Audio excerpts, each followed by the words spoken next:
Amados e amadas do Deus vivo, pela permissão e preparação do Deus Altíssimo, sob a guia do Espírito Santo de Deus, venho até vocês com mais uma reflexão sobre o marco bíblico. Hoje, irmãos, sobre o que versa os versos 15 a 17 do capítulo 25 do livro do profeta Ezequiel, onde o servo de Deus prediz a destruição dos filisteus. Os filisteus, irmãos, eram um povo contrário aos israelitas e ergueram suas cidades, no total de 5, sendo elas Asdod, Ascalão, Ecrom, Gaza e Gate. Era um povo idólatra e a terra que eles estavam habitando fazia parte da terra prometida por Deus ao povo de Israel. Eles comiam carne de porco, prática alimentar esta que até os dias de hoje é abominada pelo povo judeu. Os filisteus, irmãos, na verdade, eram um povo que combatia contra o Deus vivo. Veneravam os deuses Dagom e Baal. Feito este breve comentário sobre o povo da Filístia, vamos agora refletir sobre a profecia contra os filisteus. Como a palavra diz, os filisteus agiram com vingança, de coração e malícia contra o povo de Israel para destruí-lo, bani-lo daquela porção terrestre e agiram com sentimento malicioso, ou seja, agiram com desígnios de maldade, com engano, com perpétua inimizade. Agiram de forma a humilhar, a ofender moralmente, a impor vergonha ao povo de Israel e escandalizarem o povo de Deus perante as demais nações circunvizinhas. Essa atitude dos filisteus, irmãos, provocou a ira de Deus contra aquele povo idólatra, de maus desígnios. E estes sentimentos baixos procedem do coração. Por isso a palavra nos diz que executaram vingança de coração. No Evangelho de Mateus, capítulo 15, verso 19 e 20, diz assim: porque do coração procedem os maus pensamentos, mortes, adultérios, prostituição, furtos, falsos testemunhos e blasfêmias. São estas coisas que contaminam o homem. O Senhor, indignado, acendeu sua ira contra os filisteus. E pela boca do profeta disse: eis que eu estendo a mão contra os filisteus, e arrancarei os quereteus, e destruirei o resto da costa do mar. A Bíblia nos diz que os quereteus eram simpáticos a Davi e faziam parte do povo sob o reinado de Davi. Irmãos, sabemos que toda a nossa conduta, tanto para fazermos o bem quanto o contrário, provém do coração. No capítulo 3, verso 20 do livro de Apocalipse, está escrito: eis que estou à porta e bato. Se alguém ouvir a minha voz e abrir a porta, entrarei em sua casa e com ele cearei e ele comigo. A porta da casa, irmãos, é o nosso coração.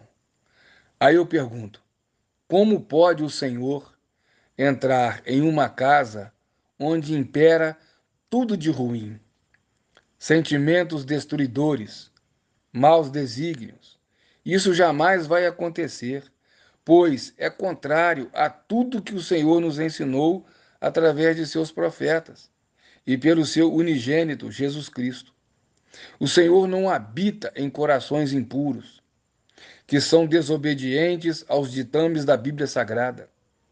Para que o Senhor tenha livre e total acesso às nossas vidas, para que tenhamos vitórias neste mundo e mais, para que possamos garantir no porvir a morada na casa celestial, na Nova Jerusalém, temos que nos policiar, vigiar diuturnamente, para que não sejamos tomados por sentimentos baixos, os quais com certeza nos separarão de Deus e impedirá que o Senhor seja por nós.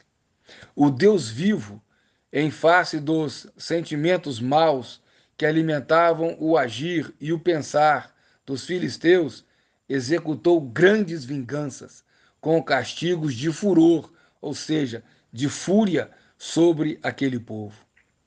Agindo Deus, quem impedirá? O agir de Deus mostra quem ele é, tanto para com aqueles que confiam nele e nele esperam, quanto para aqueles que o afrontam e que fazem mal aos seus escolhidos. E disse Deus: E saberão que eu sou o Senhor, quando eu tiver exercido a minha vingança sobre eles. Irmãos, o Senhor se faz conhecer por sua misericórdia, mas também por suas providências de vingança para com todos que lhe são contrários, que praticam todos os atos abomináveis aos olhos do Senhor. A vingança do Senhor é certa para com aqueles que o desafiam. Deus é amor superlativo, mas também é Deus de justiça. O Salmo 9, verso 16 diz assim: O Senhor é conhecido pelo juízo que fez. Enlaçado ficou o ímpio nos seus próprios feitos. Irmãos, irmãs, que sejamos enlaçados pelo amor de Deus e não pela ira de Deus. Isto depende de nós, amados. Sejamos obedientes ao Senhor, praticando tudo o que ele nos ensinou e continua nos ensinando pela boca de seus profetas, ainda existentes neste mundo. Esforcemos, irmãos e irmãs, para que sejamos agradáveis a Deus, propícios ao agir de Deus em nossas vidas, para que tenhamos paz neste mundo, para que tenhamos condições, pelo Espírito Santo de Deus, de vencer e vencer as dificuldades que porventura se levantarem contra nossas vidas. A vingança é de Deus. Depositemos nele todas as nossas fraquezas, todas as afrontas que venhamos a sofrer, e ele, por conhecer nossos corações, a verdade que há em nós, nos ajudará.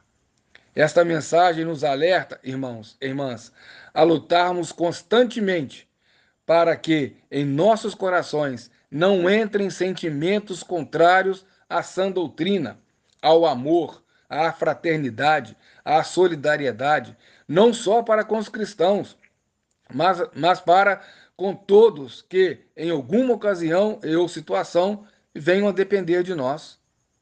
Esforcemo-nos na prática do verdadeiro amor. Na carta do apóstolo Paulo aos Coríntios, capítulo 13, o servo de Deus deixou claro a importância de amarmos, de termos o verdadeiro amor em nossos corações. Ainda que eu falasse as línguas dos homens e dos anjos, e não tivesse amor, seria como um metal que soa, ou como o sino que tine. O apóstolo ainda cita outros exemplos sobre a importância do amor, do verdadeiro amor em nossas vidas. Irmãos e irmãs, que esta palavra seja como alimento para nossas almas, para nossos corações e um alerta para que, em todo o tempo, estejamos vigilantes quanto àquilo que alimentamos em nossos corações. Deus, em sua infinita misericórdia, abençoe a todos que receberem esta mensagem, em nome do Senhor Jesus. Amém e graças a Deus.